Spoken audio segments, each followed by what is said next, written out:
अस्सलाम वालेकुम नाज़रीन, मैं हूं आपका मेज़बान और मोहम्मद और आप देख रहे हैं और मोहम्मद ऑफिशियल फेसबुक और यूट्यूब चैनल। उम्मीद करता हूं आप सब लोग खैर ऑफिस से होंगे और अपने अहल खाना के साथ खुश भी होंगे और महफूज भी। नाज़रीन, पीएसएल का इस वक्त राउंड मैचेस का जो सिलसिला था वो खत्म हो गया और आज आखिरी मैच था जिसका अब हम प्रॉपर आज के मैच का एनालाइज करेंगे और उसके साथ साथ जो जीती टीम है उसके बारे में भी आपको बताएंगे और उसके साथ साथ कौन सी गलतियां की हैं, किस टीम ने कौन सी टीम क्यों हारी है और कैप्टन के बारे में भी आज की वीडियो के अंदर बात करेंगे। बड़े डिटेल्ड वीडियो होने वाली है, तो सबसे पहले आपसे गुजारिश है कि आप चैनल को सब्सक्राइब कर लें, वीडियो को बाद में लाइक कीजिएगा जब आपको वीडियो पसंद आए और उसके बाद कमेंट सेक्शन में अपनी राय का इज़हार ज़रूर कीजिएगा। तो अगर हम वीडियो को शुरुआत करें तो आज क्वेटा वर्सेस मुल्तान सुल्तान का ये मैच था और दोनों टीमों के लिए ये मैच खासा इंपॉर्टेंट था क्योंकि जो भी टीम जीतती थी वो टीम जो है वो फर्स्ट नंबर पे और सेकंड नंबर पे आती थी और उस टीम के फर्स्ट नंबर पे आने से ये होता था कि उस टीम के पास एक एक्स्ट्रा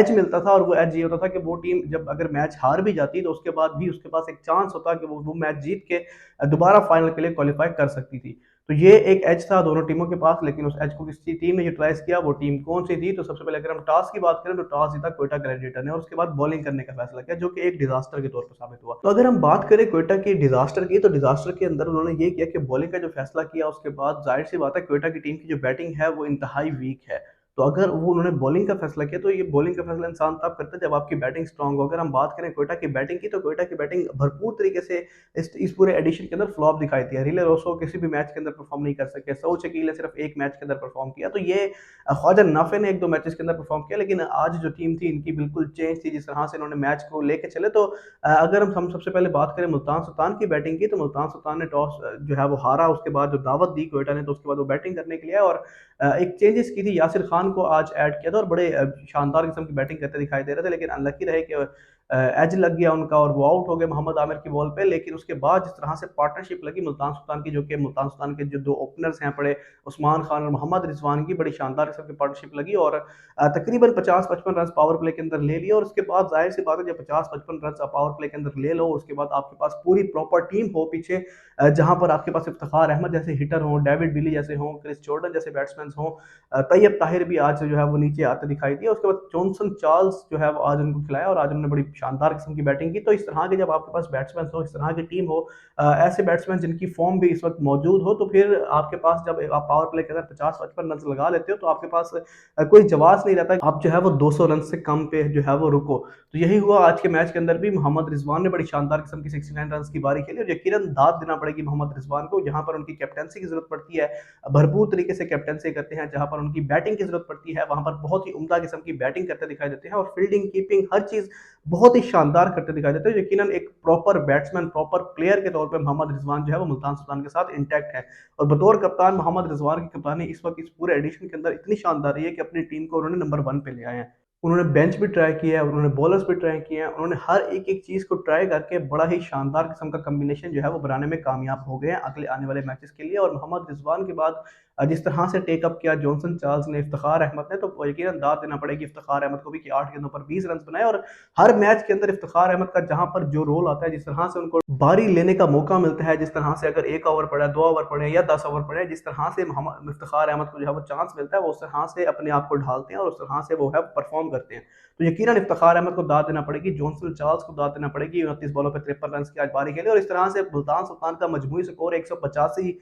4 खिलाड़ियों के आउट पे पहुंच गया और 186 रन का टारगेट दिया क्वेटा ग्लैडिएटर को, जो कि क्वेटा ग्लैडिएटर के लिहाज से मेरे ख्याल से खासा ज्यादा स्कोर था, क्योंकि क्वेटा ग्लैडिएटर की टीम के अंदर कोई भी ऐसा बैट्समैन नहीं है जो इस पूरे एडिशन के अंदर अच्छा परफॉर्म कर रहा हो। ये तो लकी रही क्वेटा के मोहम्मद वसीम ने जो है वो छक्का मारा और अपनी टीम को क्वालिफायर राउंड्स के अंदर ले आए, लेकिन क्वेटा के बैट्समैन इस वक्त पूरी तरह से फ्लॉप हैं, चाहे वो रिले रोसो हो, चाहे ख्वाजा नाफे हो, चाहे जेसन रॉय हो, चाहे सऊद शकील हो। माजी के एक मैच के अंदर सऊद शकील ने 88 रन की बारी खेली, लेकिन उसके अलावा पूरे एडिशन के अंदर सऊद शकील बड़ा स्कोर करने में कामयाब नहीं हुए। यही हुआ रिले रोसो के साथ, यही हुआ जेसन रॉय के साथ। तो इस तरह से अगर कोई भी टीम का कॉम्बिनेशन मैच नहीं होगा। और उसके साथ सबसे बड़ी जो गलती की इस वक्त क्वेटा ग्लैडिएटर की बैटिंग ने, क्वेटा ग्लैडिएटर की टीम ने, वो ये थी कि ख्वाजा नाफे को आप छठे नंबर पर लेके आ रहे हो। मतलब पहले वन डाउन ख्वाजा नाफे खेलता रह गया, वन डाउन परफॉर्म करता रह गया, टू डाउन लेके गए आप, टू डाउन से आप डायरेक्ट खा के उसको 6 डाउन लेके आ गए हो। तो मतलब आप किस लॉजिक के साथ खेल रहे हो? क्रिकेट का 10वां मैच आप लोग खेल रहे हो, पूरा एडिशन आप लोगों ने खेल लिया, लेकिन आपका अभी तक बैटिंग ऑर्डर ही डिसाइड नहीं हो पा रहा। ख्वाजा नाफे जो कि एक ओनली बैट्समैन था जिसने आपको 1-2 मैचेस जितवाए हैं, उसकी ही आपने बैटिंग ऑर्डर को तब्दील कर दिया। मतलब आपकी मतवजही आप अब कौन आप लोगों को कोचिंग दे रहा है? क्या समझ सोच के आप लोग इस तरह से बैटिंग कर रहे हो? किस तरह से कौन लोग हैं जो वो बैटिंग ऑर्डर्स डिसाइड कर रहे हैं? चलो मान लिया रिले रोसो को आपने 1 डाउन लिया है जी, चलो जी, रिले रोसो की शायद फॉर्म लग जाए लेकिन वो भी ना लगी। तो आपने 2 डाउन आप ले आए ख्वाजा नाफे को, लेकिन 2 डाउन के बाद आप डायरेक्ट 6 डाउन लेके आ गए हो ख्वाजा नाफे को। मतलब कोई लॉजिक ही नहीं बनती ना, कोई मंतक ही नहीं बनती। एक तरफ मुल्तान सुल्तान की टीम है, आप देखो कि उन्होंने बेंच को भी ट्राई किया। अभी आप अंदाज़ा करो कि खुशदिल शाह जैसा बैट्समैन मुल्तान सुल्तान के लिए बेंच पर बैठा है। इस तरह के बैट्समैन जो हैं वो बेंच के ऊपर बैठे हैं और उनकी पूरी मुकम्मल टीम है, चाहे उनके फास्ट बॉलर्स को देख लो, चाहे उनके स्पिनर्स को देख लो, चाहे उनकी बैटिंग को देख लो, चाहे उनके ऑलराउंडर्स को देख लो, चाहे उनके ओपनर्स को देख लो। एक प्रॉपर टीम के तौर पे मुल्तान सुल्तान जो है वो इस एडिशन के अंदर आई हुई है। स्टार्ट के अंदर ऐसा लग रहा था कि एहसानुल्लाह नहीं है तो शायद मुल्तान सुल्तान को कमी महसूस होगी, लेकिन बिल्कुल भी मुल्तान सुल्तान को कमी इस चीज़ की महसूस नहीं हुई और मुल्तान सुल्तान ने बड़ी, हम कह सकते हैं कि शानदार किस्म का एक कॉम्बिनेशन बनाया और उस कॉम्बिनेशन के साथ मुल्तान सुल्तान जो है वो मैचेस भी जीत रहा है। लेकिन अगर हम बात करें आज मुल्तान सुल्तान की बॉलिंग की, तो मुल्तान सुल्तान की बॉलिंग जो है वो बहुत ही शानदार किस्म की बॉलिंग रही। जिस तरह से हमने देखा कि आते साथ ही डेविड विली ने तीसरे ओवर के अंदर 2 खिलाड़ियों को आउट कर दिया। पहली ही बॉल के ऊपर जेसन रॉय को आउट किया, एलबीडब्ल्यू आउट किया और उसके बाद दूसरी बॉल के ऊपर जिस तरह से हमने देखा कि सऊद शकील को एलबीडब्ल्यू किया अपील के ऊपर। अनलकी है कि अंपायर ने अपील के ऊपर तो आउट नहीं दिया, लेकिन जिस तरह से यासिर खान ने थ्रो मारी और आज इमर्जिंग प्लेयर ने अपनी जो है वो बैटिंग की जो ज़िम्मेदारी थी वो तो भरपूर तरीके से अदा नहीं कर सके, लेकिन उन्होंने फील्डिंग के अंदर अपनी ज़िम्मेदारी अदा कर दी कि सऊद शकील जैसा लीथल बैट्समैन जो कि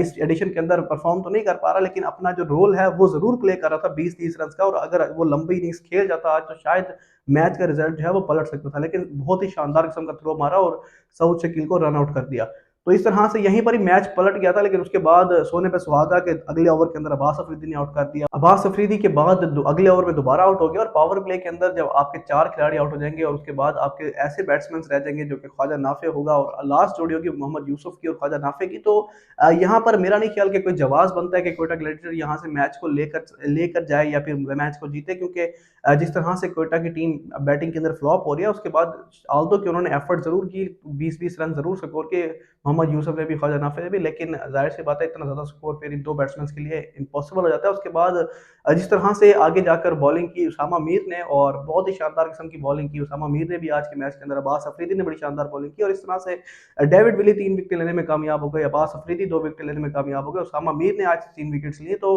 मुल्तान सुल्तान की बॉलिंग यूनिट भी इस वक्त स्ट्रॉन्ग से स्ट्रॉन्ग होता जा रहा है और बैटिंग यूनिट तो उनका ऑलरेडी बहुत स्ट्रॉन्ग है। तो इस तरह से मुल्तान सुल्तान ने ये मैच जीत लिया और 109 रन पे कोयटा ग्लैडिएटर की टीम को ढेर कर दिया और 76 रन से ये मैच आज मुल्तान सुल्तान ने अपने नाम किया और उसके साथ-साथ मुल्तान सुल्तान इस वक्त पॉइंट्स टेबल पर टॉप पे आ गया, जिसका मुल्तान सुल्तान को आगे खासा एज मिलेगा और मुल्तान सुल्तान अगर अगला मैच जीत गया तो डायरेक्ट मुल्तान सुल्तान फाइनल के अंदर चला जाएगा। तो ये थी आज के मैच की डिटेल एनालिसिस जो कि हमने किया, जिसके अंदर हमने कोयटा की बैटिंग को भी एनालाइज किया, कोयटा की बॉलिंग को भी एनालाइज किया, कोयटा की फील्डिंग को भी एनालाइज किया और मुल्तान सुल्तान की पूरी टीम को एनालाइज किया। और जिस तरह से मुल्तान सुल्तान ने आज का मैच जीता तो यकीनन हम दाद देंगे रिजवान को कि उन्होंने अपनी टीम को टॉप पर लेके आया और उसके साथ साथ मुल्तान सुल्तान की या फिर अगली कोई भी टीम की जो भी अगले मैचेस की एलिमिनेटर्स की जो भी अपडेट्स होंगी, जो भी डेवलपमेंट्स होगी क्रिकेट के हवाले से, वो जरूर आपको इस चैनल पर देखने को मिलेंगी। तो आप चैनल को सब्सक्राइब कर लीजिएगा, वीडियो पसंद आई तो उसको लाइक कर लीजिएगा और कमेंट सेक्शन में अपनी राय का इजहार जरूर कीजिएगा।